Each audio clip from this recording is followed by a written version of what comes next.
নমস্কার দর্শক বন্ধুরা, তন্ময় ভট্টাচার্য বরানগর বিধানসভায় বামফ্রন্ট তথা সিপিআইএম এর প্রার্থী। তার অফিসিয়াল ফেসবুক পেজ লাইভ থেকে আমরা এসেছি তন্ময়দার থেকে কিছু বরানগর সম্বন্ধে, তিনি যদি যেতেন তার ভবিষ্যৎ পরিকল্পনা সম্বন্ধে কিছু বিষয় জেনে নেওয়ার জন্য। তন্ময়দা, প্রথম আপনাকে জিজ্ঞেস করবো আপনার অনুভূতি কেমন হচ্ছে, কারণ বরানগরে আপনি একমাত্র প্রার্থী যিনি নিজের ভোটটা নিজে দিতে পারবেন, বাকি দুজন প্রার্থীকেই ভোটের দিন 10 কিলোমিটার দূরে গিয়ে নিজের ভোটটা দিতে হবে। শান্তিকা বোধহয় ওর ভোটটা দিয়ে এসেছে বাঁকুড়ায়, আর সজলকে নিজের ভোটটা দেওয়ার জন্য কিছুক্ষণ পাড়ায় যেতে হবে, যদি অবশ্য ভোটটা দিতে চায়। আমি নিজে বলে না, বরানগরের মানুষ 1952 সাল থেকে 1971 সাল পর্যন্ত জ্যোতি বসুকে নির্বাচিত করেছেন রাজনীতির কিংবদন্তি। 1972 সালে জ্যোতি বসু লড়েছিলেন কাস্তেহাতুদিদার প্রতীক নিয়ে, কিন্তু নির্বাচনে যে ধরনের জাল জুয়াচুরি সকাল থেকে শুরু হয়, তাতে সকাল 9:30টায় জ্যোতি বসু প্রার্থীপদ প্রত্যাহার করে নেন এবং 72-এর নির্বাচনের প্রহসনের প্রতিবাদ জানিয়ে 72-এর নির্বাচনে আমাদের দলের যারা নির্বাচিত হয়েছেন তারা একদিনের জন্য বিধানসভায় যাননি, শপথও নেননি। মানে এই যে আমাদের 0-0 বলা হয় না, আমরা আসলে এই প্রথম 0 না, আমরা 72-এও 0 ছিলাম। যাই হোক, সেই জ্যোতি বসুর প্রতীক চিহ্ন আমার 52 বছর পরে। 52 বছর পরে। ফলে জ্যোতি বসুর প্রতীক চিহ্নের আবেগ এটা একটা আলাদা আবেগ। বরানগরের মানুষের কাছে তো বটেই, গোটা পশ্চিমবাংলার মানুষের কাছে জ্যোতি বসুর প্রতীক চিহ্নের আবেগটা সত্যনিত আবেগ। সেই প্রতীক চিহ্নে আমি নিজের ভোটটা দিতে পারবো।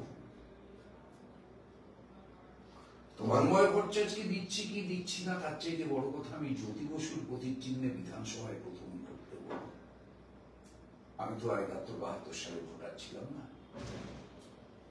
সুতরাং সেই প্রতীক চিহ্নে আমি আমার ভোটটা দেব, এটাই গর্বের।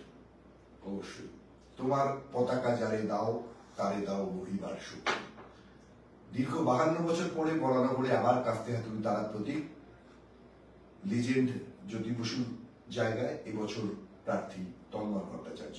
আমার পরের প্রশ্ন তন্ময়দা, বরানগর পৌরসভায় নিয়োগ দুর্নীতি, জঞ্জাল সাফাইয়ে দুর্নীতি, পানীয় জল, এখনো অব্দি বরানগরের বহু অঞ্চলে মানুষ পানীয় জল ঘরে বসে পায় না, এই সমস্তটা নিয়ে নিকাশির খুব খারাপ অবস্থা। আপনারা যখন সরকার থেকে চলে যান 2011 সালে, তখন অব্দি বিটি রোডের উপর মানুষ কোনোদিন দেখেনি এক হাঁটু জল দাঁড়িয়ে আছে, কিন্তু আজকের দিনে এটা বাস্তব। এই প্রসঙ্গে আপনার মতামত কি বা আপনার ভাবনা কি পৌরসভা প্রসঙ্গে? বরানগর পৌরসভায় 174 জনের নিয়োগ হয়েছে,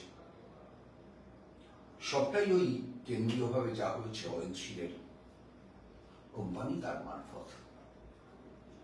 আপনি জানলে আশ্চর্য হবেন, বরানগর পৌরসভার একজন চেয়ারম্যান কাউন্সিল সদস্যের ভাইপো কামারহাটি পৌরসভায় চাকরি পেয়েছেন। আমার কামারহাটি পৌরসভার চেয়ারম্যানের ভাগ্নে বরানগর পৌরসভায় চাকরি পেয়েছেন।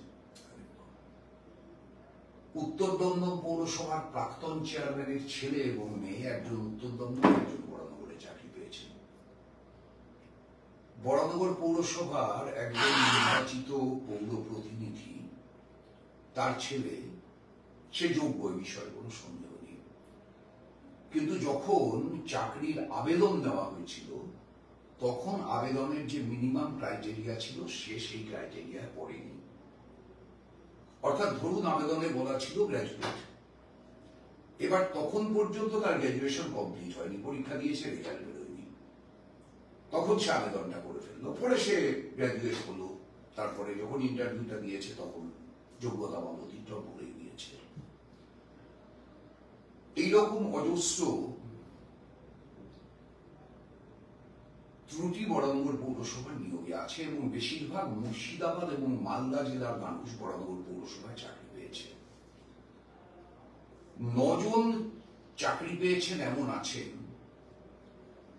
যারা প্রথম 6 মাসে একদিন অফিসে আসেননি, কিন্তু তাদের স্যালারি ঠিক উঠে গেছে। এটা নিয়ে পরে যখন পৌরসভার অভ্যন্তরেই কিছুটা হইচই হয় এবং তৃণমূলেরই একজন কাউন্সিলর বোর্ড মিটিং এটা উল্লেখ করেন। তারপরে সেই 9 জনের 6 জন জয়েন করেছিলেন, সম্ভবত 3 জন আজও জয়েন করেননি। গত 1-2 মাসের খবর আমি নির্বাচনী ব্যস্ততার জন্য রাখতে পারিনি। সবটাই স্বজন পোষণ, সবটাই দুর্নীতি, সবটাই টাকা পয়সার খেলা, আর কিছু নিজেদের লোককে পাইয়ে দেওয়া।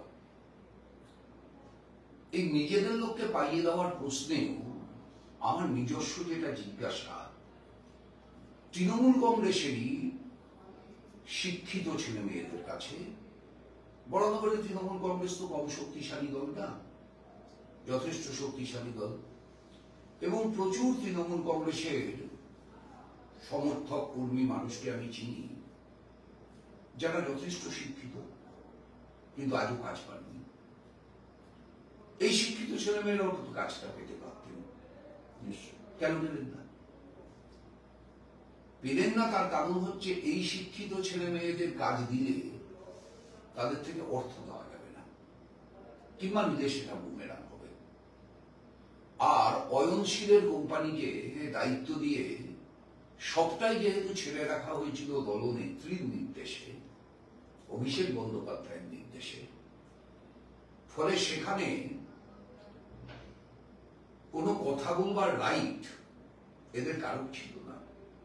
একটা নাম কাওয়াস্তে ইন্টারভিউ বোর্ড হয়েছিল চেয়ারম্যানকে সামনে রেখে, চেয়ারম্যান, ভাইস চেয়ারম্যান আরো 3 জন কাউন্সিলরকে নিয়ে। সেই ইন্টারভিউ বোর্ড কার্যত হচ্ছে কাদের কাদের চাকরি দেওয়া হবে সেই নামের তালিকাটা অনুযায়ী পাশ করেছে, আর কিছু করেনি। সেই নামের তালিকাটা অয়নশীলের ওখান থেকে এসছে। বরানগরে পানীয় জলের সমস্যা আছে এবং সেটা প্রতিদিন বাড়ছে। তার কারণ হচ্ছে বরানগরের জনগোষ্ঠী বাড়ছে, মানুষ বাড়ছে। বরানগর মানে অতীতে ছিল হচ্ছে বিটি রোডের পশ্চিম পাড়টা উঁচু, বিটি রোডের পূব পাড়টা নিচু। স্বাভাবিক নিয়মে জল ওপার থেকে বিটি রোডের পূব পাড়ে আসতো এবং বিটি রোডের পূব পাড়ে এখন যে জায়গাগুলোতে জনবসতি রয়েছে, যেমন ধরা যাক বিধান পার্ক, যেমন ধরা যাক ডাক্তার বাগান, মেট্রোপল্লী, এই যে জায়গাগুলো, এই জায়গাগুলো একটা সময় জনবসতিহীন ছিল, জলা জায়গা ছিল, ফলে জল ওখান থেকে আসতো, জল এখানে যেত। আর বরানগর সহ আশপাশের 6টা মিউনিসিপ্যালিটির জল যাওয়ার প্রধান রাস্তা হচ্ছে বাগজোলা খাল। বাগজোলা খাল থেকে সেই জল যায় বিদ্যাধরী নদীতে, এবং বিদ্যাধরী নদী আরো অনেকগুলো নদীর সঙ্গে মিশে আলটিমেটলি সুন্দরবন। এটাই জল যাওয়ার জায়গা, গোটা উত্তর পূর্ব কলকাতার জল যাওয়ার জায়গা এটা। এখন প্রশ্ন হচ্ছে, বাগজোলা খালের কোন সংস্কার এই সরকার আসার পরে হয়নি। আমাদের সরকার থাকাকালীন 186 কোটি টাকার একটি প্রকল্প গৃহীত হয়েছিল। অনেকেরই মনে পড়বে যে বাগবাজার খাল দিয়ে লঞ্চ চালানো হয়েছিল। আসলে লঞ্চ চালানোটা উদ্দেশ্য ছিল না, বাগবাজার খালে ড্রেজিং হয়েছিল। সেই ড্রেজিং কতটা জল পাঠাতে পারবে বাগজোলা খালে সেইটা টেস্ট করা হয়েছিল।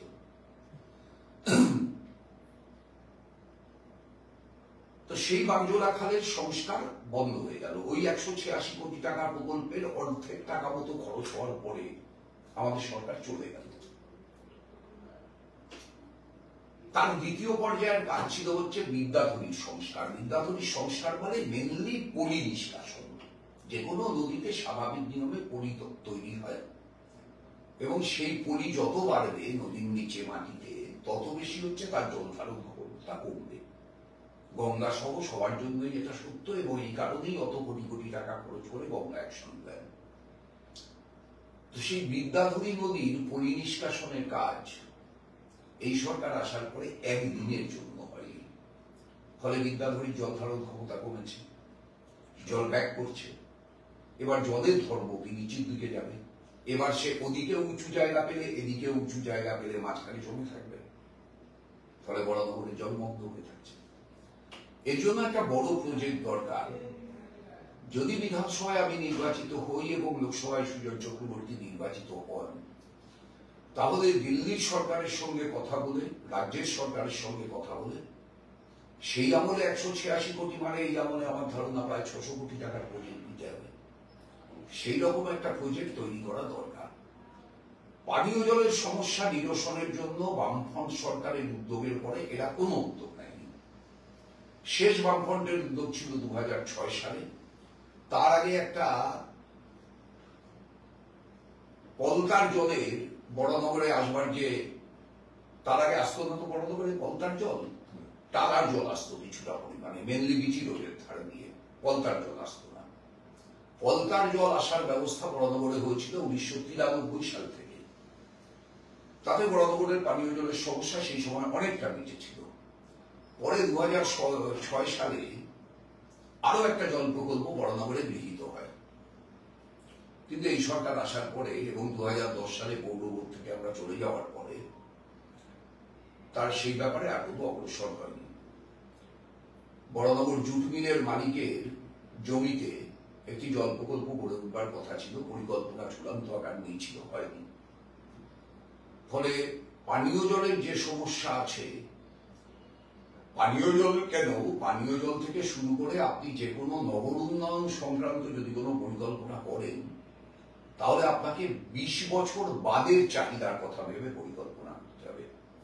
আপনি যদি 2024 সালে 2025-এর পানীয় জলের চাহিদা ভেবে পরিকল্পনা করেন, তাহলে 2030 সালেই আপনি আবার পানীয় জলের সংকটে পড়বেন। ফলে এখন প্ল্যান করলে আপনাকে 2050 সালের চাহিদার কথা ভেবে করতে হবে। এটা কোনোদিন এই সরকারের মাথায় আসেনি, ভাবেওনি। ফলে ওই যে 93 সালে আমরা যেটা করেছিলাম 20 বছর বাদের কথা ভেবে, সেইটার জন্যই হচ্ছে পানীয় জলের সমস্যাটা কিছুটা পরিমাণে কম হয়ে আছে। এখন এটা ক্রমাগত বাড়ছে আবার। তবে একটা খুব ভালো কথা বলি, নিয়োগ দুর্নীতিতে এই যে টাকার আদান প্রদান, এই মনে পড়ে গেল দিবে আর নিবে, মিলাবে মিলিবে। তাই এই প্রসঙ্গে জিজ্ঞেস করি তোমাদের, কদিন আগে সিথির মোড়ে অটো রুটে একটা সমস্যা হয়। প্রচুর বেআইনি অটো এবং টোটো, তারা শুধু ইউনিয়নকে ধরে বা দাদাদেরকে অর্থ সাহায্য করে অটো চালাচ্ছেন বা টোটো চালাচ্ছেন। এইটা বড়নগরে আজকের দিনে একটা খুব বিশাল সমস্যা হয়ে গেছে। এটা নিয়ে আপনি কি ভাবছেন? একদমই অটো চালক টোটো চালকদের দোষ না। সব অটো চালক টোটো চালক চান আইনসম্মতভাবে পারমিট করে গাড়ি চালাতে। সরকারকে পারমিটের পয়সা দিতে তারা রাজি, কিন্তু দুর্নীতির চক্রটা এমন ভাবে সংগঠিত যে একবার যদি আরটিএ থেকে পারমিট স্যাংশন হয়ে যায়, তাহলে তোমার পাড়ার দাদা পয়সা চাইলে সে পয়সা দেবে না। আমার যদি একটা পারমিট করা অটো থাকে, সেটা যদি আমার নির্দিষ্ট রুট থাকে সিথির মোড় থেকে দমদম স্টেশন, তাহলে আমি সেই পারমিটই নিয়ে চালাবো, আমি তো পাড়ার দাদাকে পয়সা দেবো না। এই জন্য তৃণমূল আসার পরে যেটা হলো, সেটা হচ্ছে পারমিট করতে চেয়ে কেউ পারমিট করতে পারলো না। ফলে অটো টোটো চালকদের কোনো দোষ না, তারা সৎভাবেই বাঁচতে চান, সৎভাবেই পরিশ্রম করে রোজগার করতে চান। কিন্তু ব্যবস্থাটাকে তৃণমূল এমন করে দিল যে তাদের যদি অটো চালাতে হয়, তাহলে তৃণমূলের দাদাদের উপর নির্ভরশীল হতে হবে। এবং একটা অদ্ভুত তোলাবাজি সিস্টেম আছে অটো টোটো রুটে, সেটা হচ্ছে গোটা রুট, কাটা রুট। ধরুন আমি সিথির মোড় থেকে দমদম স্টেশন পর্যন্ত অটো চালাতে চাই, দাদাকে ধরলাম, তিনি বললেন পার ডে 120 টাকা দিতে হবে। আমি বললাম দাদা অনেক বেশি হয়ে যাচ্ছে, এতটা পারবো না। দাদা সঙ্গে সঙ্গে আমার সমাধান সূত্র দিয়ে দেবেন, তাহলে তুমি কাটা রুট চালো। সেটা কিরকম জিনিস? না তুমি দমদম স্টেশন অব্দি যাবে না, তুমি নিয়ারা বাগান মাঠ অব্দি যাবে, কিংবা তুমি 30 বাস স্ট্যান্ড অব্দি যাবে, কিংবা তুমি মহুয়া মিষ্টির দোকান পর্যন্ত যাবে। এই কাটা রুট মানে ওই পর্যন্ত প্যাসেঞ্জার নিয়ে গেলে ওখানে প্যাসেঞ্জার নামিয়ে দিয়ে তুমি ঘুরে এলে, ওখান থেকে আবার অন্য ওখান থেকে আবার। এই যে গোটা রুট কাটা রুটের সিস্টেম সব অটো টোটো চালকের শিকার। আমি একদম নিশ্চিত করছি বড়নগরের সমস্ত অটো টোটো চালকদের, যদি আমি বিধায়ক নির্বাচিত হই, তাহলে পরে এই তোলাবাজিটা আমি বন্ধ করিয়ে দেবো। সকলে নিশ্চিন্তে, পারমিট গভর্নমেন্টের দেওয়ার দায়িত্ব, গভর্নমেন্ট দিতে চাইলে, যেদিন পারমিট দিতে চাইবে এরা পারমিট নেবে, কেউ পারমিট দিতে আপত্তি করবে না। কিন্তু হাজারবার করে গভর্নমেন্টের কাছে অ্যাপ্লিকেশন করে বসে আছে, আর এরা দৌড়বে না। এবার গভর্নমেন্টকে আসতে হবে এদের কাছে পারমিট করার জন্য। আর এরা নির্দিষ্ট রুটে, মানে এদের যা রুটে চালায় এখন, সেই রুটে চালাবে, কাউকে এক পয়সাও না দিয়ে। দেখা যাক যুদ্ধটা জেতা যায় কিনা।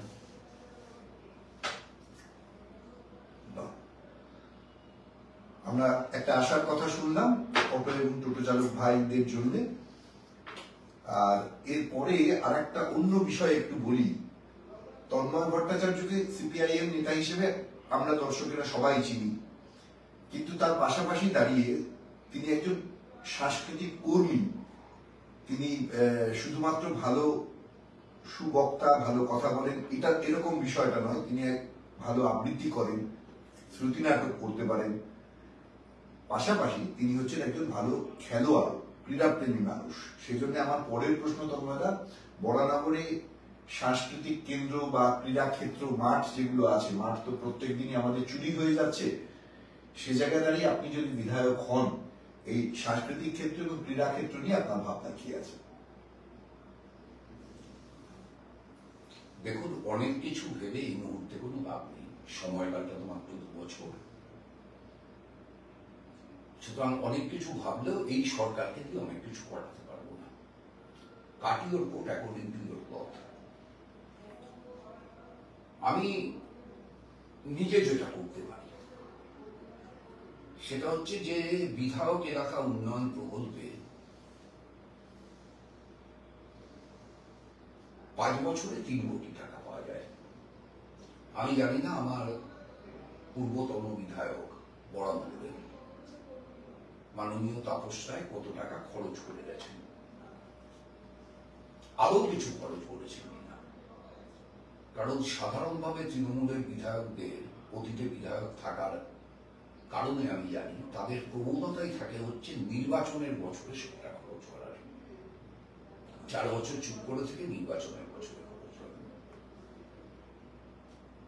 যদি তাপস রায়ের ক্ষেত্রেও এটাই সত্য হয়, আমি জানি না এটাই সত্য কিনা তার ক্ষেত্রে, তাহলে আমি ধরে নিতে পারি যে 1,80,00,000 টাকা ডিউ আছে, আর আবার 1,20,00,000 টাকা পাওনা হবে।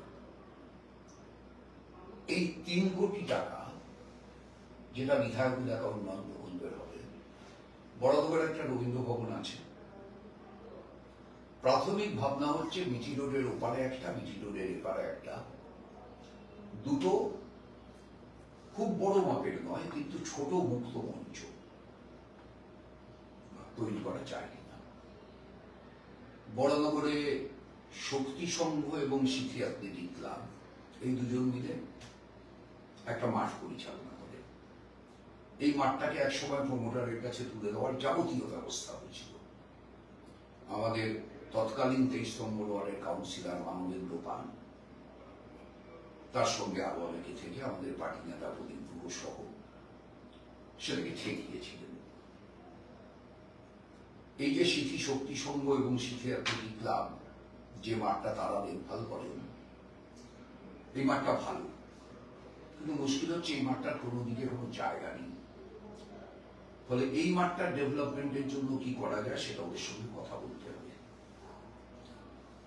প্রগতি সংঘের মাঠ বরানগরের সবচাইতে ডেভেলপড মাঠ, জাগৃতির মাঠ, ডোমবাগান মাঠ বরানগরের ডেভেলপড মাঠ। একেবারে গঙ্গার ধারে জেলেপাড়ার খেলার মাঠ আছে, ওই মাঠটায় আমার মনে হচ্ছে কিছু ডেভেলপমেন্টের সুযোগ আছে। আর এপাশে ইউবি কলোনির মাঠ, সেটাতেও হয়তো কিছুটা ডেভেলপমেন্টের সুযোগ আছে। এই সবগুলোকে এক জায়গায় করে সেখানকার মানুষজনের সঙ্গে কথা বলে বিবেচনা করতে হবে। কিন্তু তার আগে আমি যে কাজটা করতে চাই সেটা হচ্ছে, আমি বরানগরের একটা নাগরিক কনভেনশন আহ্বান করতে চাই যদি বিধায়ক নির্বাচিত হই তার 1 মাসের মধ্যে। মানে 4 জুন রেজাল্ট বেরোলে 4 জুলাই এর মধ্যে। এবং সেখানে আমি কোনো দল ঝান্ডা চাই না। বিধায়ক আহ্বান জানাবেন, বিধায়ক যদি একবার হন তাহলে তিনি সকলের বিধায়ক। যারা তৃণমূলকে ভোট দেবে তাদেরও বিধায়ক, যারা বিজেপিকে ভোট দেবে তাদেরও বিধায়ক, যারা সিপিএমকে ভোট দেবে তাদেরও বিধায়ক। সুতরাং অতীতের বিধায়কদের মতো কেবল দলের বিধায়ক না থেকে আমি সকলের বিধায়ক হতে চাই। যদি বলি তাহলে সকলের বিধায়ক হিসাবে আমি সকলকেই আহ্বান করতে চাই। ভয়ঙ্করভাবে ধ্বংস হচ্ছে আমাদের পরিবেশ, আমাদের প্রকৃতি। 1,70,00,000 গাছ কাটা হয়েছে গত 13 বছরে, বড় গাছ, তার কাঠ বিক্রি করে দেওয়া হয়েছে। খবরের কাগজে রিপোর্ট বেরিয়েছে কলকাতায় সবুজ কমেছে 30%। আপনি ভাবুন যদি কলকাতাতেই 30% হয় তাহলে গোটা রাজ্যের কি চেহারা, মানে কোথাও 50, কোথাও 60, কোথাও 70%। এই যে গাছ কেটে বিক্রি করে দিয়ে তৃণমূলের কিছু লোক আঙুল ফুলে কলা গাছ হয়েছে অর্থকরীর দিক থেকে, আর তার সঙ্গে 5,000-এর বেশি বড় জলাশয় করা হয়েছে। ছোট না, 1 কাঠা 1.5 কাঠা 2 কাঠা না, বড় জলাশয় 5,000-এর বেশি করা হয়েছে। ফলে এই যে একটা ভয়ঙ্কর অবস্থা, বড়নগরের যে কটা পুকুর এখনো আছে তার প্রত্যেকটাকে বাঁচাতে হবে। পুকুর বাঁচাতে চান এমন সমস্ত মানুষকে নিয়ে আমি একটি কমিটি বানাতে চাই, তিনি যে দলেই থাকুন না, কোন অসুবিধা নেই। আমি দর্জিপাড়া চত্বরে দেখেছি ওখানে একটি এই পুকুর বাঁচাও কমিটি আছে ছোট মাপের, হয়তো ওখানকার কোনো নির্দিষ্ট পুকুরের জন্য সেটা প্রসারিত গোটা বড়। আর 2 হচ্ছে, ধরুন কোভিড কালে আমরা অনেক কাজ করেছি বড়নগরে। এই প্রসঙ্গে আসছি, তোর মধ্যে একটু ধরিয়ে দিই যে আপনি তখন উত্তর দমদমের বিধায়ক ছিলেন কোভিড কালে। আমরা দেখেছিলাম কি ভয়ঙ্কর ভাবে প্রত্যেক দিন আপনি কোভিড ওয়ারিয়ারের মতন আপনার অঞ্চলে ঘুরেছেন, সাধারণ মানুষের পাশে থেকেছেন, একটা সেফ হোম করার চেষ্টা করেছিলেন, কিন্তু আপনি যাকে হারিয়ে দিয়েছিলেন সেই চন্দ্রিমা ভট্টাচার্যের অসহযোগিতায় আপনি সেফ হোমটা করতে পারেননি। অক্সিজেন সিলিন্ডার, ওষুধপত্র, যখন রাজ্য সরকারের 2 নম্বর মন্ত্রী পার্থ চ্যাটার্জি দোতলা ব্যালকনি থেকে ইন্টারভিউ দিচ্ছিলেন, বিভিন্ন চ্যানেলের সাংবাদিকরা কাঠির ডগায় বুমটা বেঁধে তাকে ইন্টারভিউ নিয়েছিল, সেই সময় আপনার কাজ আমরা দেখেছি। আপনি জিতলে বরানগরে এই প্যারালাল একটা মেডিকেল ব্যবস্থা যেটা গরিব মানুষকে একদম ডাইরেক্টলি এফেক্ট করবে, যেটা আপনারা ভলেন্টিয়ার্স করেছিলেন কোভিড সময়, সেটা নিয়ে আপনার ভাবনা যদি একটু বলেন। প্রথমত হচ্ছে সেফ হোম করতে পারিনি না, সেফ হোম করেছিলাম, কিন্তু সেটাকে সেফ হোম নামে প্রচার করতে পারেনি, কারণ চন্দ্রিমা ভট্টাচার্য বাধা দিয়েছিলেন, অনুমতি দেননি। কিন্তু সেফ হোম করেছিলাম, সরকার করার আগে আমাদের বিধানসভা কেন্দ্রে সেফ হোম হয়েছিল এবং সেই সেফ হোমে প্রচুর পেশেন্ট ছিল, কিন্তু এটার অফিসিয়াল অ্যানাউন্সমেন্ট করতে পারিনি। প্র্যাকটিক্যালি আমার প্রথম থেকে বিশ্বাস হয়েছিল যে কোভিডের বিরুদ্ধে লড়তে পারে নেচার। আমার পরিবারে নিয়ে আমার দ্বন্দ্ব হয়েছে, আমি আজ পর্যন্ত কিন্তু ভ্যাকসিন নিইনি। আমার মেয়ে দুবাইতে থাকে, সে প্রায় রোজ ফোন করে ঝগড়া করেছে তুমি তাদের জীবনে আমার কাছে আসতে পারবে না, আমি কিন্তু ভ্যাকসিন নিইনি। আমার কেন জানি না আমার মনে হয়েছিল যে শরীরে রোদ লাগাও এবং শরীরে খোলা মাঠে, আমার বাড়ির সামনে যথেষ্ট বড় মাঠ আছে, খোলা মাঠের পাশে 8 ঘন্টা দাঁড়াও, তোমাকে কোভিড ছড়ে না। আমি এটা নিয়মিত করেছি, প্রতিদিন করেছি, এবং কেমন একটা আত্মবিশ্বাস তৈরি হয়ে গেছিল যে আমার হবে না। আমি নিজে করে করে 7 জন কোভিড পেশেন্টকে অ্যাম্বুলেন্সে তুলেছি।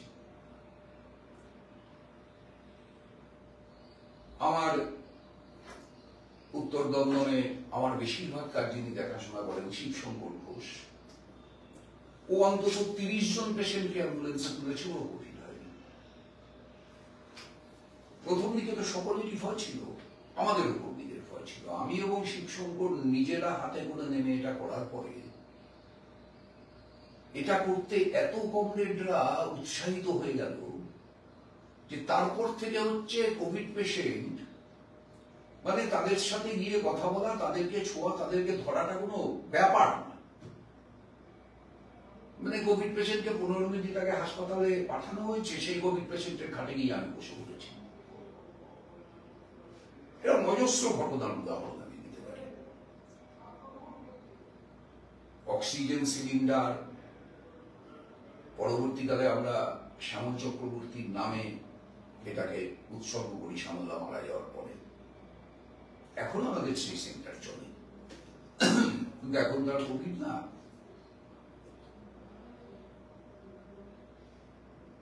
খাবার, অন্য পুষ্টির জন্য যা প্রয়োজন, যে কোভিড আক্রান্ত হয়েছে তার ওষুধপত্র, আচ্ছা ধারাবাহিক 2 বছর ধরে এটা আমাদের প্রতিদিনের কাজ ছিল। প্রতিদিনই আমরা এটা করেছি। প্রচুর চিকিৎসক অকল্পনীয় সাহায্য করেছেন। উত্তর দমদমের প্রচুর চিকিৎসক অকল্পনীয় সাহায্য করেছেন। এখন বড়নগরে একটা বিকল্প চিকিৎসা কেন্দ্র গড়ে তোলাটা একটু কঠিন। বড়নগরে সেরকম জায়গা পাওয়াটা মুশকিল।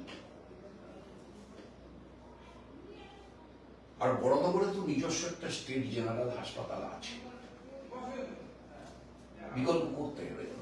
স্টেট জেনারেল হাসপাতালটাকে যদি উন্নীত করা যায়, এই স্টেট জেনারেল হাসপাতালটা এখন একটা সাধারণ ফোঁড়ার অপারেশন হয় না। আমার প্রথম প্রস্তাব হবে সরকারের কাছে, বড়নগর স্টেট জেনারেল হাসপাতালে অপারেশনের সিস্টেমটা ফিরিয়ে আনা হোক, ওটিটা আবার চালু করা হোক। একটা হাসপাতালের একমাত্র কাজ রেফার করা, এ চলতে পারে না। ওই হাসপাতালটার নামই তো রেফার হাসপাতাল হয়ে গেছে, নয় সাগর দত্ত নয় আরজি করে রেফার করা, এটা চলতে পারে না। অথচ বড়নগর জেনারেল হাসপাতালে বিশাল পরিকাঠামো, প্রচুর বেড দেওয়া যায়, প্রচুর রোগীর চিকিৎসা করা যায়, যথেষ্ট দক্ষ দক্ষ ডাক্তার আছেন, এখনো আছেন। 2, আমি একটা হিসেব করে দেখেছি, বড়নগরের বছরে 160টা ব্লাড ডোনেশন যেন হয়। 365 দিনে 160টা blood donation is not a matter of joke. সেটা অবশ্যই। তাহলে বড়নগরে একটা ব্লাড ব্যাংক হবে না কেন? কেন একটা ব্লাড ডোনেশন ক্যাম্প সংগঠিত করবার জন্য আরজিকর ব্লাড ব্যাংকের ডেট চাইতে হবে, মেডিকেল কলেজ ব্লাড ব্যাংকের ডেট চাইতে হবে, সেন্ট্রাল ব্লাড ব্যাংকের ডেট চাইতে হবে, আর না হলে প্রাইভেট জায়গায় ডেট চাইতে হবে? বড়নগর জেনারেল স্টেট জেনারেল হাসপাতালে একটা ব্লাড ব্যাংক চাই। এই দুটো বিষয় প্রাথমিকভাবে আমি ভেবেছি। আর তার সঙ্গে আপনি যে বিকল্প চিকিৎসা কেন্দ্র বলছেন, এক্ষুনি বিকল্প চিকিৎসা কেন্দ্র না করলেও একটা কম খরচে চিকিৎসার কিছু ব্যবস্থা, ধরুন খুব কম খরচে একটা ইসিজি, খুব কম খরচে একটা এক্সরে, খুব কম খরচে বিভিন্ন বিষয়ের বিশেষজ্ঞ ডাক্তার যদি সপ্তাহে 1 দিন করেও বসানো যায়। আমার নিজের ধারণা, আমরা অনুরোধ করলে ডাক্তার নারায়ণ ব্যানার্জি রাজি হবেন, ডাক্তার দেবল দাস রাজি হবেন, ডাক্তার সমরেশ ভট্টাচার্য অবশ্যই রাজি হবেন, কিন্তু এখন সমরেশ দাস শরীরটা খুব খারাপ। ডাক্তার গৌতম ভৌমিক রাজি হবেন, ডাক্তার তপন বসাক রাজি হবেন। এই যারা বড়নগরে প্রতিষ্ঠিত ডাক্তার আছেন, নতুন নতুন অনেক ইয়ং ডাক্তার এসছে, আমি সবার নাম বলছি না, নাম তো আমি জানিনি, কারো নাম বাদ হয়ে যেতে পারে, কিন্তু অনেক বড়নগরে ভালো ভালো ডাক্তার আছে। এদের কাছে যদি আমরা আবেদন করি সপ্তাহে 1 দিন 2 ঘন্টা এখানে দিন, আমার ধারণা বেশিরভাগই রাজি হবে। ডাক্তার প্রসাদ আছেন, ডাক্তার তনবীর আলম আছেন, ফলে ব্যাপারটা হয়ে যাবে বলে আমার এরকম একটা ভাবনা আছে। তো জায়গার অনুসন্ধানে আছি, জায়গাটা খুঁজে পাওয়ার উপর নির্ভর করবে এই প্রকল্পের বাস্তবায়ন। কোন শুভানুধ্যায়ী যদি রাজি থাকে, তার হাতে যদি কোনো জায়গা থাকে, তাহলে তন্ময় ভট্টাচার্যর সঙ্গে যোগাযোগ করতে পারেন। আর এরপরে আমরা যেটা আসতে চাইছি সেটা হচ্ছে যে এই বিদ্যুতের যে খরচা, সাধারণ মানুষের উপর একটা ভয়ঙ্কর খরচা বেড়েছে। ভারতবর্ষের অন্যান্য রাজ্যে বোধহয় এত মানে দামি নয় বিদ্যুৎ, আমাদের রাজ্যে এত দামি। আপনি যদি বিধায়ক হন, বিধানসভায় গিয়ে এই ব্যাপারটাকে কেমন ভাবে দেখবেন? দেখুন, এ তো দেখার কিছু নেই। সঞ্জীব গোয়েঙ্কা মমতা ব্যানার্জিকে টাকা দেয়। মমতা ব্যানার্জি যতগুলো শিল্প সম্মেলন করে, যতগুলো বিদেশ সফর করে, সবগুলোতে সঞ্জীব গোয়েঙ্কা মমতার সফর সঙ্গী হয়, শিল্প সম্মেলনে পাশের চেয়ারে বসে। সঞ্জীব গোয়েঙ্কা বা আরপিজিএস গোষ্ঠী তারা ইলেকটোরাল বন্ডে তৃণমূল কংগ্রেস দলকে 444 কোটি টাকা দিয়েছে। বিনিময়ে বিদ্যুতের মাসুল বাড়ানোর গোপন লাইসেন্স আদায় করে দিয়েছে। আপনি ঠিকই বলেছেন যে পশ্চিমবাংলায় বিদ্যুতের খরচ বেশি, শুধু বেশি না, দিল্লিতে বিদ্যুৎ ফ্রি। অরবিন্দ কেজরিওয়ালের সরকার আসার পরে বিদ্যুৎ ফ্রি করে দিয়েছে।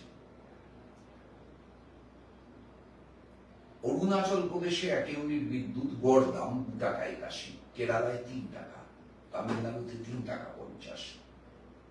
সারা ভারতবর্ষের বিভিন্ন রাজ্যগুলোর গড় করলে 4 টাকা 50 পয়সা। পশ্চিমবাংলায় ছিল 7 টাকা 31 পয়সা।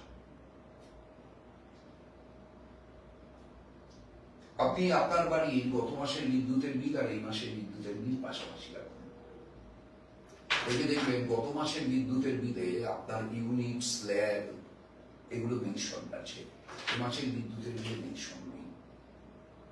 একটা গ্রস ফিগার আছে এবং সেটা গত মাসের থেকে অন্তত 30 থেকে 40% বেশি।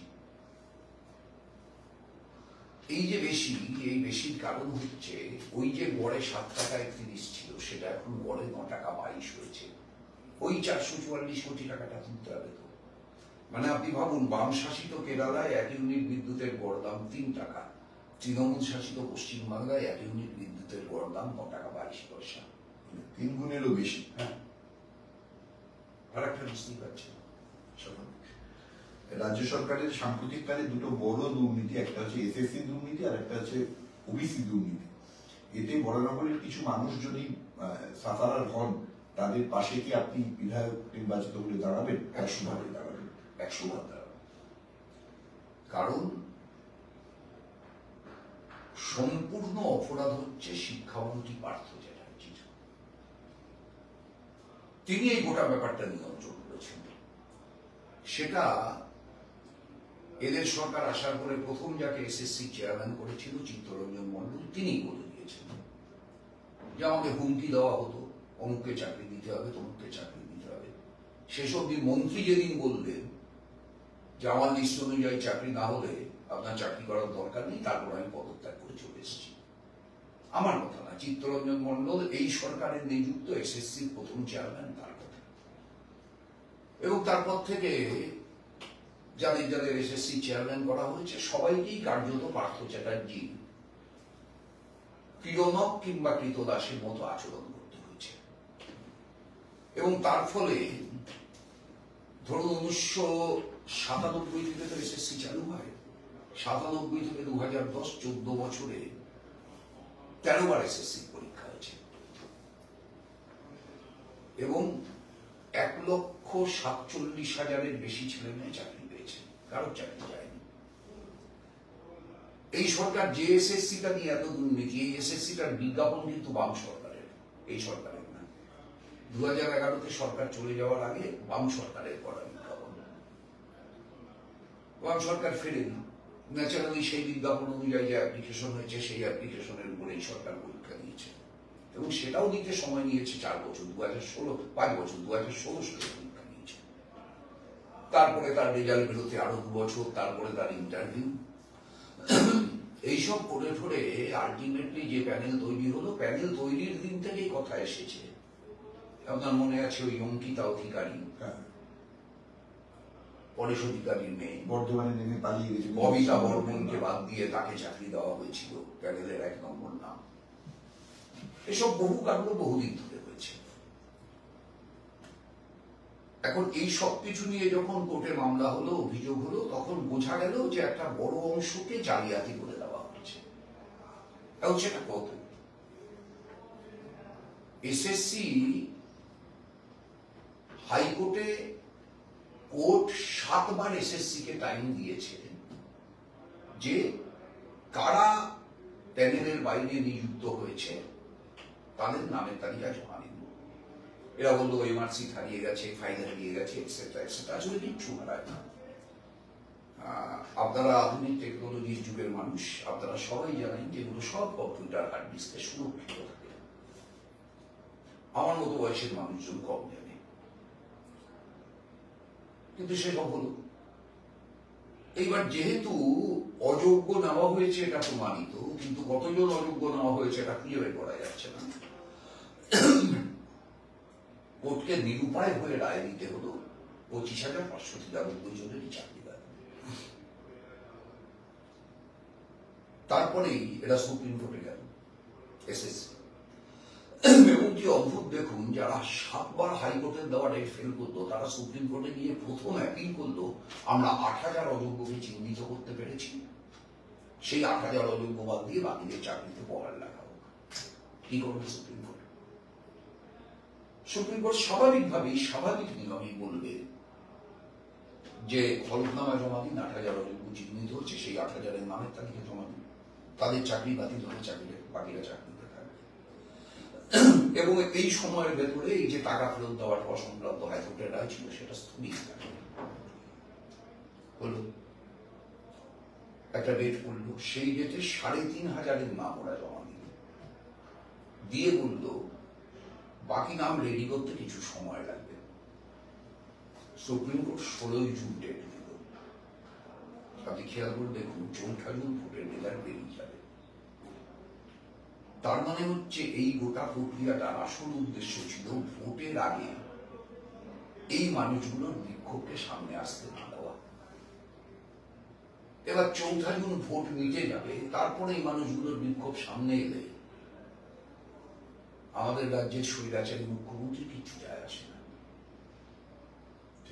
কিন্তু চাকরি যাদের যাবে তো বটেই। 16 জুন যদি এরা না দিতে পারে, আচ্ছা যদি দিতেও পারে, কারণ তো 8,000-এর চাকরি যাবে, তাহলে এই 8,000 যাদেরকে 8 লাখ 10 লাখ 12 লাখ দিয়েছে সেটাও ফেরত চায় না। এবার যাদেরকে দিয়েছে তাদের কাছে ফেরত চাইলে তাদের উপায় কি?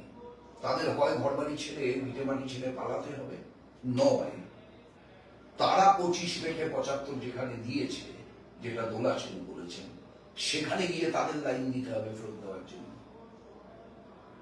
সে দুঃসাহস কতজনের হবে আমি জানি না। সে দুঃসাহস না করলে নিজেদেরকে এলাকা ছাড়তে হবে।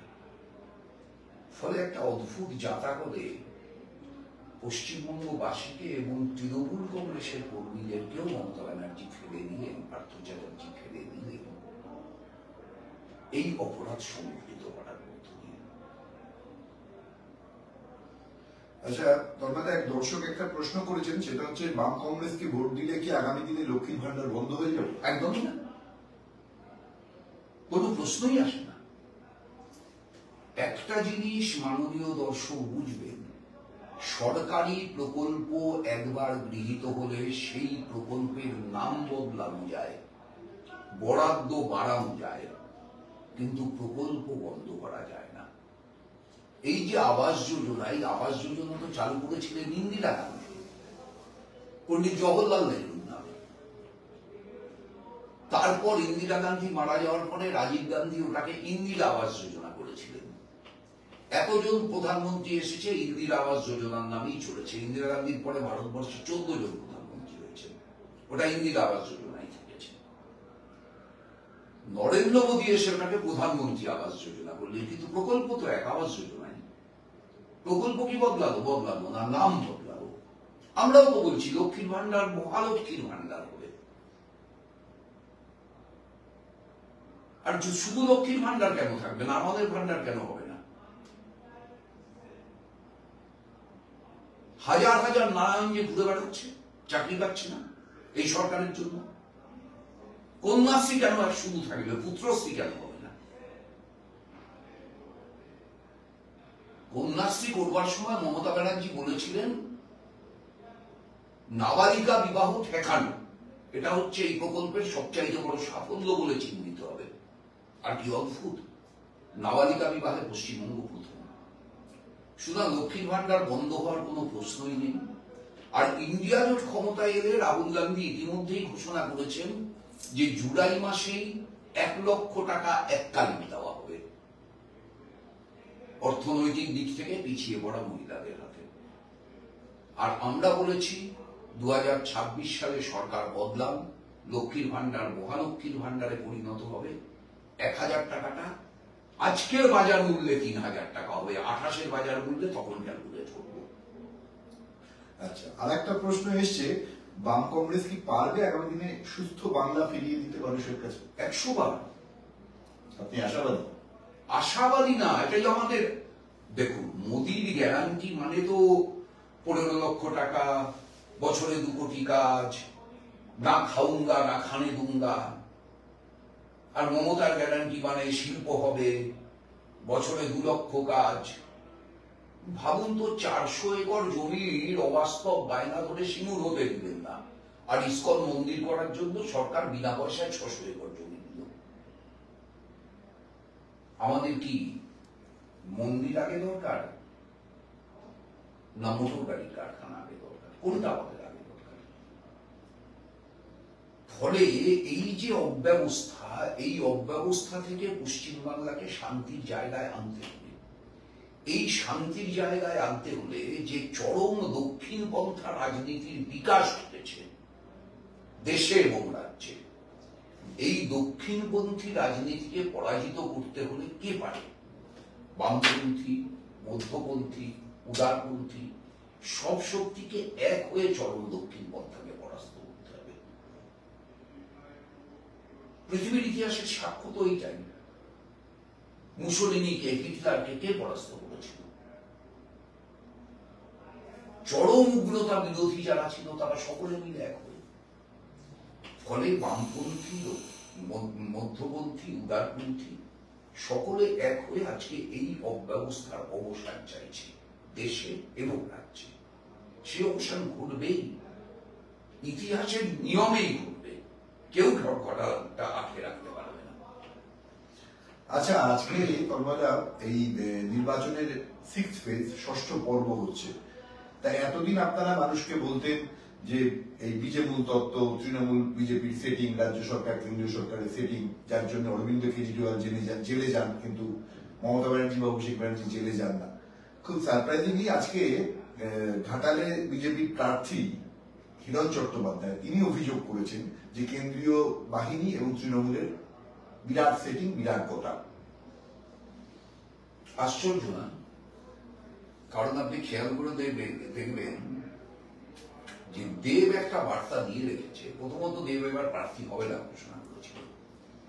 অভিষেক ব্যানার্জি তাকে বাড়িতে ডেকে কি বুঝিয়েছেন তিনি জানেন, আর দেব জানেন। তারপরে দেব প্রার্থী হতে রাজি হয়। প্রার্থী হওয়ার পরে দেব বলেছে ঘাটাল মাস্টার প্ল্যান তা আমি বাস্তবায়িত করবই। তা যদি আমি যে দলের হয়ে প্রার্থী হয়েছি সেই দলের হয়ে না করতে পারি, দরকার হলে আমি বিজেপিতে যোগ দিয়ে করব। তাহলে যদি দেব নির্বাচিত হন, তাহলে একটা সংসদ অতিরিক্ত পাওয়ার সম্ভাবনা বিজেপি থেকে যাচ্ছে। বিজেপি বুঝতে পারছে গোটা দেশে হাওয়া খারাপ। সুতরাং পার্টিকুলার ঘাটাল কেন্দ্রের জন্য কেন্দ্রীয় বাহিনীকে একটু নিশ্চুপ থাকতে বলাটা অস্বাভাবিক কিছু না। এমনিতে তো মেদিনীপুর জেলায় তৃণমূলের হাল খুব খারাপ। সুতরাং আমরা যে সেটিং এর কথা বলি সেটা বিজেপির সঙ্গে তৃণমূলের সেটিং। দেবের সঙ্গে যদি বিজেপির সেটিং হয় বা উল্টো হিরণের সঙ্গে যদি তৃণমূলের সেটিং হয়, তাহলে আমাদের কথাটাই প্রমাণ হয় বিজেপির সঙ্গে তৃণমূলের সেটিংই তো হলো বাস্তবে সেটা। আর শেষ মুহূর্তে সিট আন্ডারস্ট্যান্ডিং এ গিয়ে এই সিটটা বিজেপি তৃণমূলকে ছেড়ে দিচ্ছে, ওই সিটটা তৃণমূল বিজেপিকে ছেড়ে দিচ্ছে, এটা বাড়ছে। সুতরাং কে কাকে কোথায় কি ছাড়ছে, কে কিভাবে বলবে? আপনি ব্যস্ত মানুষ, নির্বাচনের প্রচারের শেষ লগ্ন, আপনাকে আর বেশিক্ষণ আটকাবো না। শেষ একটা প্রশ্ন, আপনি 5 বছর ধরে বিধায়ক ছিলেন, এখন মানুষের একটা ধারণা যে বিধায়ক নির্বাচিত করেছি মানে তিনি আমার সবকিছু সমস্যার সমাধান করে দেবেন। একজন বিধায়কের কাজের পরিধি বা কাজের ক্ষমতা এটা কতটা থাকে, এটা যদি আমাদের দর্শকদের একটু বুঝিয়ে বলেন। একদমই না। প্রথম কথা হচ্ছে আমাদের যে শাসন ব্যবস্থা, আমাদের যে সংবিধান, তাতে কেন্দ্রীয় সরকার, রাজ্য সরকার, পৌরসভা, পঞ্চায়েত, কেন্দ্রীয় সরকারের কি করা উচিত না করা উচিত তাই নিয়ে আলোচনার জায়গা পার্লামেন্ট, রাজ্যসভা। রাজ্য সরকারের কি করা উচিত না উচিত তাই নিয়ে আলোচনা, সমালোচনা, প্রশংসা, এই সবকিছু করার জায়গা হচ্ছে বিধানসভা, পঞ্চায়েত, পৌরসভা, পৌর বোর্ড, পঞ্চায়েত বোর্ড। ফলে বিধানসভায় আমরা রাজ্য সরকারের কোনো ভালো কাজের প্রশংসা করতে পারি, কোনো কিছু সৎ উদ্যোগ উপযুক্ত সাফল্য পাচ্ছে না, গঠনমূলক সমালোচনা করতে পারি, কোনো এমন উদ্যোগ নেওয়া হলো যেটা আসলে জনগণের পক্ষে ক্ষতিকর হবে তার বিরোধিতা করতে পারি। কিন্তু সরকার যারা চালাবে, নীতি তো তারা নির্ধারণ করবে, কাজ তো তারা করবে। ফলে বিধায়ক সমস্যার সমাধান করতে পারে না। বিধায়ক মানুষের সমস্যা বিধানসভায় তুলে ধরতে পারে। আমি নির্বাচনের আগের দিনও মানুষের কাছে নিয়ে এই মিথ্যেটা বলতে পারবো না যে আমি আপনার অমুকটার সমাধান করবো, তোমারটার সমাধান করবো। কিন্তু সমাধান প্রয়োজন এবং সমাধানের জন্য এই রাস্তায় এগোনো যায়, এই আলোচনা আমি বিধানসভায় অবশ্যই মানুষের কণ্ঠস্বর হিসাবে উপস্থাপিত করব। এটা গেল একটা দিক। দ্বিতীয় আর একটা দিক হচ্ছে যে বিধায়ক এলাকা উন্নয়ন প্রকল্পের টাকা মানুষের মত নিয়ে তাদের জন্য খরচ করতে পারবো। 3, আমি অতীতে যখন বিধায়ক ছিলাম তখন বিধায়কের বেতন ছিল 21,000 টাকা। আমি কোনোদিনই বিধায়ক বেতনের 1 টাকাও আমি নিতে পারি। দেখুন, ঘটনাচক্রে আমি ব্যাংকে চাকরি করেছি, 2012 সালে চাকরি ছেড়ে দিয়েছি, পেনশন তো পাই। আমার স্ত্রী জেলে চাকরি করতেন, পেনশন পান। আমার ছেলে IRCTC-তে চাকরি করে, খুব খারাপ অর্থ রোজগার করে না। আমার পুত্রবধূ এয়ার ইন্ডিয়ায় চাকরি করে, খুব খারাপ অর্থ রোজগার করে না। আমার দাদা মিউনিসিপ্যালিটিতে চাকরি করতেন, মারা গেছেন, বউ পেনশন পান। পরিবারে 5 জন মেম্বার, 5 জনই আয় আছে। সুতরাং বিধায়কের বেতন মমতা ব্যানার্জি এখন বাড়িয়ে 81,000 টাকা করেছেন। আমি মনে করি যে যারা আমাকে বিধায়ক নির্বাচন করবেন এই টাকাটার উপর তাদের অধিকার। কিছু গরিব মানুষকে যদি ওষুধপত্র দিতে পারি, কিছু গরিব ছেলে মেয়েকে যদি বইপত্র দিতে পারি, দরিদ্র অন্তঃসত্ত্বা মহিলা গর্ভাবস্থায় একটু পুষ্টিকর খাবার প্রয়োজন, 1/2 লিটার দুধ, 2টো ফল, 1টা ডিম যদি পৌঁছে দিতে পারি, এইরকম কিছু কাজ যা এই টাকা দিয়ে সম্ভব, এই 81,000 টাকা দিয়ে সম্ভব, সেগুলো আমার বিবেচনার মধ্যে আছে। এটুকু নিশ্চিত থাকুন, আমি বিধায়ক নির্বাচিত হলে বিধায়ক বেতনের 1 টাকাও আমি নিচে দেব না। গোটাটাই মানুষের জন্য ব্যয়িত হবে। অনেক ধন্যবাদ CPIM এর বরানগরের প্রার্থী তন্ময় ভট্টাচার্যকে আমাদের সঙ্গে অনেকক্ষণ কথা বলার জন্য, তার বিশেষজ্ঞ মতামত দেওয়ার জন্য। আমি আশা করব 4 তারিখের পরে আবার এরকম একটা আড্ডায় আমরা মিলিত হব, প্রার্থী তন্ময় ভট্টাচার্যের সঙ্গে নয়, বিধায়ক তন্ময় ভট্টাচার্যের সঙ্গে। যদি আপনারা আশীর্বাদ করেন, নিশ্চিতভাবেই তন্ময় ভট্টাচার্যকে আগামী দিনে আমরা বিধানসভায় আমাদের মুখ, সাধারণ মানুষের প্রতিবাদী মুখ হিসেবে দেখতে পাবো। ধন্যবাদ, ভালো থাকবেন, নমস্কার।